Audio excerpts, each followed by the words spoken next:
Saya akan teruskan lagi dengan beberapa daerah kecil dalam otak yang mempunyai peranan yang sangat besar untuk otak kita.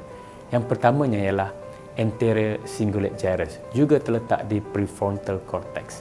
Dan anterior cingulate gyrus ini, kalau kita boleh gambarkan atau bayangkannya sebagai gear di dalam kereta.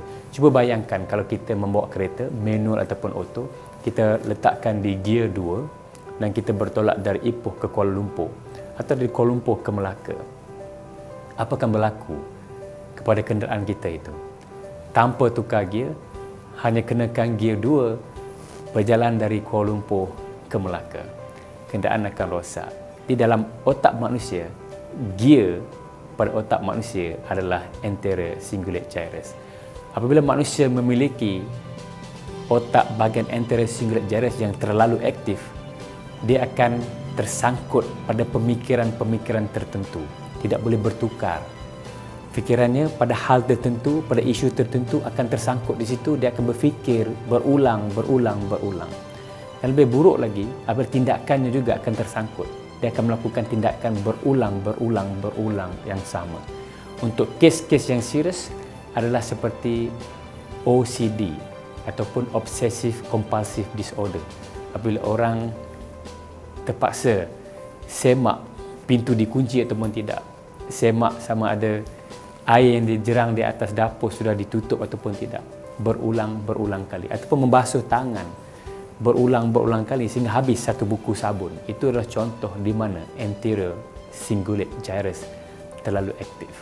Dan apabila bahagian ini aktif, kita menjadi orang yang mudah risau. Dan lebih bahaya lagi apabila kita tersangkut dalam fikiran-fikiran tertentu dan kita tidak dapat keluar, terus tersangkut di situ. Dan salah satu bahagian yang saya mau kenalkan juga ialah basal ganglia. Dan kita pernah lihat movie contohnya, di mana apabila satu kemalangan berlaku, ada orang yang berlari untuk membantu tapi ada orang yang tersekat. Dalam bahasa Inggeris dikatakan frozen, tidak dapat bergerak. Kenapa? Kerana bahagian basal ganglia ini terlalu aktif. Apabila bahagian basal ganglia terlalu aktif, kita mendapat panic attack. Kita mudah panik, kita mudah gelabah, kita mudah cemas. Kita menjadi nujum pak belalang, meramalkan perkara-perkara yang buruk akan berlaku, walaupun tidak ada perkara begitu akan berlaku. Dan selalu kita menganggap bila orang memandang kita akan merasakan bahawa ada sesuatu yang tidak kena. Kita menganggap bahawa dia sedang berfikir yang buruk tentang kita. Itulah tugas nujum pak belalang. Dan apabila basal ganglia terlalu aktif, kita cenderung untuk berfikir benda-benda yang bersifat negatif seperti itu. Saya akan bersambung dengan deep limbic system yang mana terletak di belakang telinga kita.